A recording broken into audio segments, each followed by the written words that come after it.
no need po, hindi nyo po kailangan mag-book ng hotel muna at saka airfare na nyo yung ticket.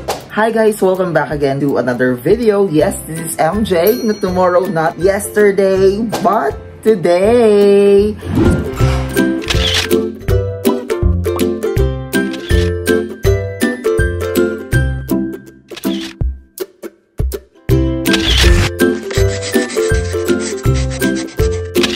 Yes guys, I know andito kayo sa aking video. It's because gusto niyo mag-Japan, gusto niyo ma-approve sa Japan visa, gusto niyo mag-apply dito from Bangkok papuntang Japan. Eto guys, etong mga requirements and tips na may share ko sa inyo. And if you're new here to my channel, yes, this is MJ guys. I'm currently based in Thailand guys. And yes, I am a teacher dito sa Thailand for 5 years. So yun na nga guys, approve na po yung ating visa papuntang Japan as temporary visitor po. Yes, magbabakasyon na po tayo doon.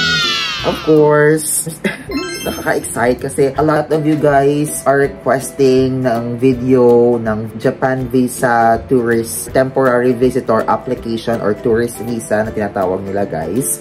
So, eto na nga siya.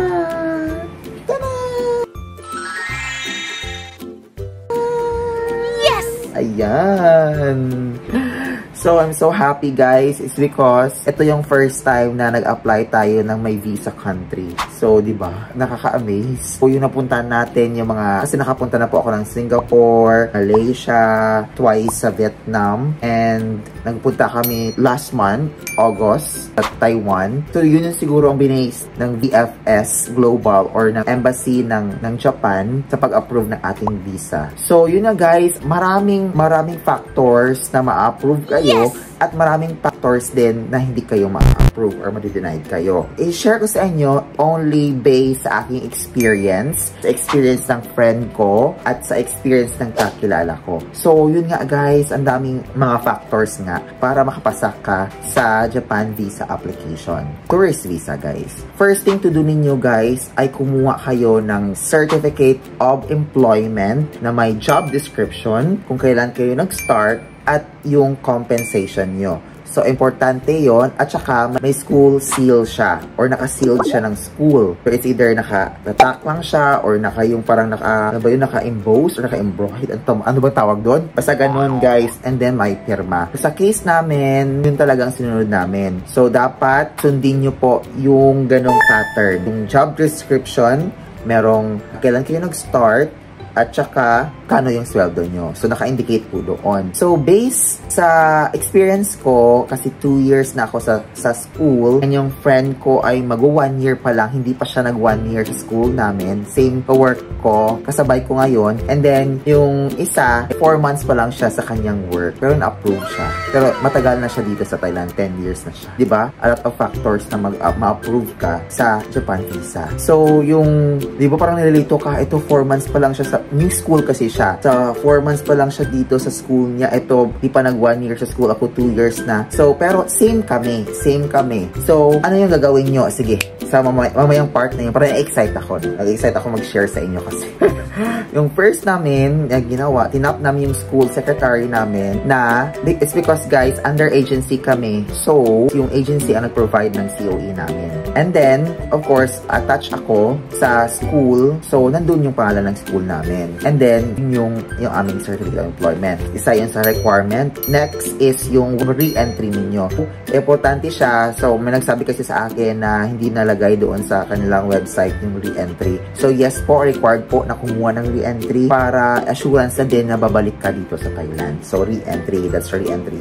I think, pag sa province yung kayo kumuha ng re-entry nyo, I think 1,000 baht siya. So, ilagay nyo doon yung expected date nyo, yung pag-alis nyo, at yung country na pupunta nyo, of course, Japan. So, yun yan. May dalawa na kayo. Third is, of course, yung bank statement ninyo. At least 6 months na bank statement, guys. So, di ba dito sa Thailand, meron tayong digital na tinatawag. Pwede mo siya i-request sa online banking ninyo, sa phone, and then pwede mong i-print. Sa amin guys, yung ginawa namin, tsaka para wala ng daming kwan, sure na talaga, pumunta na kami sa bank. So nag-request kami ng 6 months na bank statement sa bank. So kung saan pumapasok yung sweldo ninyo, kung saan, take note, kung saan may pumapasok na sweldo at saka may pera kang naka-stay doon or of course, naka-deposit. Wala namang sinabing talaga yung exact amount na kailangan yung i-deposit sa inyong bank account. Wala namang exact amount as long as may salary pumapasok every month. So, siya below ha, not below 20,000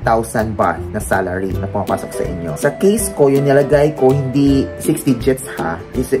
May napanood akong vlogs at yung friend ko, 6 digits nilagay nila. Pero, sa case ko, hindi umabot. Parang aabot pa lang siya. Or parang papuntang 6 digits pa lang siya. Nandun siya in between. So, 5 digits lang yung nilagay ko doon sa aking bank statement. Take note, hindi pa yun 1 month ha.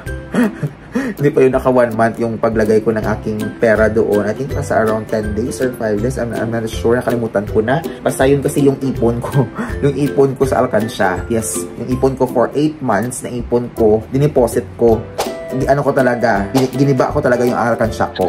So, dineposit ko yung laman ng Alcansya ko. Umabot siya ng, yung 8 months na Alcansya ko dito sa bahay, umabot siya ng around 35,000 baht. So, yung nilagay ko doon sa aking bank account. Yun. So, yung tips lang yun na, kasi maraming factors talaga. And then, next, meron na tayong Certificate of Employment, meron tayong re-entry, meron tayong bank statement. Next, pupunta tayo, of course, sa iyong passport. Sa passport mo, wag mo na po siyang ipa-photocopy kasi kukunin nila yung old and new nyo. Pag meron kayong old na passport na nasa inyo, with you na guys, pwede siyang ipasa. Pero pag naiwan sa Philippines, pero may questionnaire kasi na ilang passport ka na meron, i-check mo po yun kung saan, kung ilan na. So, kasi itatrack nila yung travel history mo. If saan ka na napunta ka na ng ibang bansa, sa mga may visa country, isang factor din yun na makaisa ka. Yung isa kasi, yung kasama ko, si Mel, yung jowa ko, Char. Ano siya, yung nakapunta na siya ng South Korea, marami siyang stamps. So, isa pa yun sa factor. And then, yung isang friend ko, first time niya, aside from Thailand, of course, first time niya na mag-out of the country at may visa pa. So, yun lang yung talaga yung one only tatak niya. Yung Japan visa niya. O, diba? Wala pa siya, in 10 years dito sa Thailand, wala pa siyang country na puntahan. So, other factor din yun. Kaya, binibigay ko kayo ng mga factors na para makapasa kayo sa Japan application ninyo. Okay, next. And then, after that, yung passport nyo, kailangan siya. And then, yung work permit, bilhin nyo po yung original. And then, yung pa-photocopy kayo lahat ng stamps sa work permit din nyo. And by the way, guys, saan kayo mag-a-apply? Hindi kayo pupunta direct doon sa embassy talaga. Pupunta kayo sa VFS Global kasi sila yung mag-process ng application ninyo. VFS Global. I will just put the link down below, guys. So, located yan siya sa BTS. Sa, I think, nakalimutan ko yung tower. Parang One Plaza Tower. I'm not sure. Basta, pag facing kayo, papuntang Keha Station, dito siya sa right side. Baba lang siya ng BTS. So, madali lang siya. Magtanong lang kayo doon kasi alam naman nila kung saan yung VFS Global. Mag-apply ng Japan visa. So, yun. Meron na tayong 5. So, 5 requirements. Ulitin natin. First is yung COE nyo. Second is yung re-entry. Third is yung bank statement. Fourth is yung passport ninyo. Fifth is yung work permit ninyo. Next, punta tayo dito sa application form. So, sa application form, meron akong dito. Meron akong, of course, 6 pala. Pang 6 is yung photo ID ninyo na passport ID na 2x2.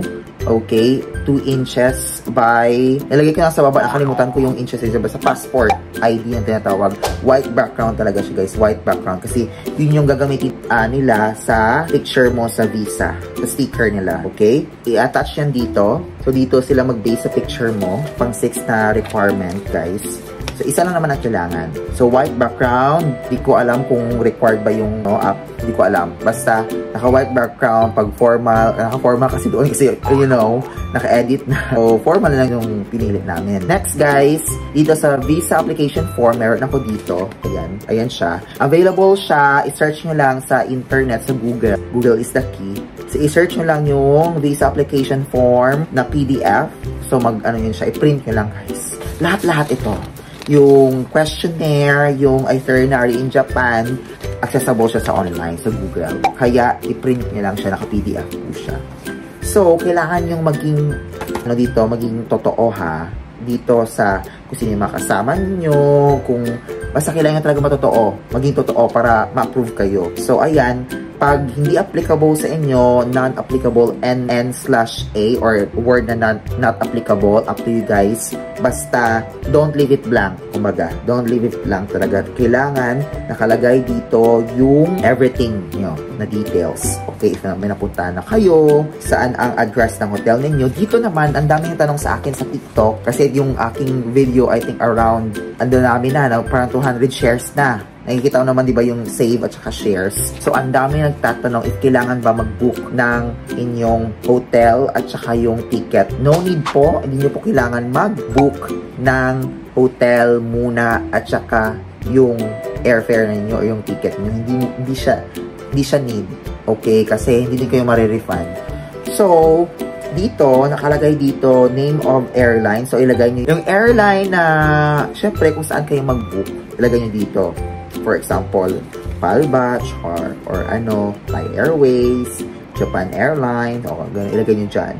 Next, yung name dito kasi nakalagay names and addresses of hotel or persons with whom applicants intend to stay. So, kailangan, for example, mag-research na kayo kung saan nyo balak mag-stay na hotel. Kasi nandoon naman, di ba, yung hotel, tapos yung telephone number, kunin nyo, ilagay nyo dito, yan yung address. Kumbaga, parang alam nila kung saan ka pupunta, di ba? Yun lang yung gusto nila malaman. So, of course, andito yung details ng current address mo, name of employer, current profession, and then sa next is yung dito kasi NA na to, pag may nag-invite sa inyo, may mag-guarantor sa inyo, NA na to lahat dito sa amin.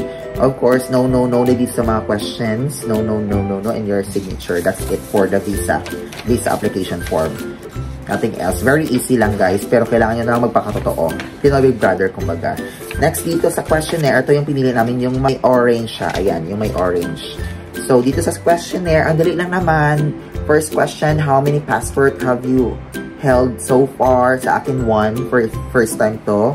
Kasi for 10 years ito, guys. Yung sa friend ko, ito sa kanya to eh. Or 3, yun siya. 2 or 3 na siya. So, nakalagay dyan. O, for example, naiwan yung isa, pero 3 yung kwan mo, 2 or 3 kasi. 2 or 3, check nyan siya. So, maging honest lang kayo dito. So, dito, guys, meron dito, is anyone traveling with you on this trip? Kami, since same lang kami day nag-apply doon sa VFS. Applying on the same day yung chinek namin. So, and then, if yes, give the details of the person accompanying you.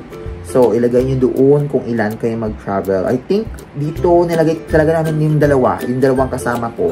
Then, yung passport ID nila, yung birth date nila. Lagay ko dito talaga, yung sa akin.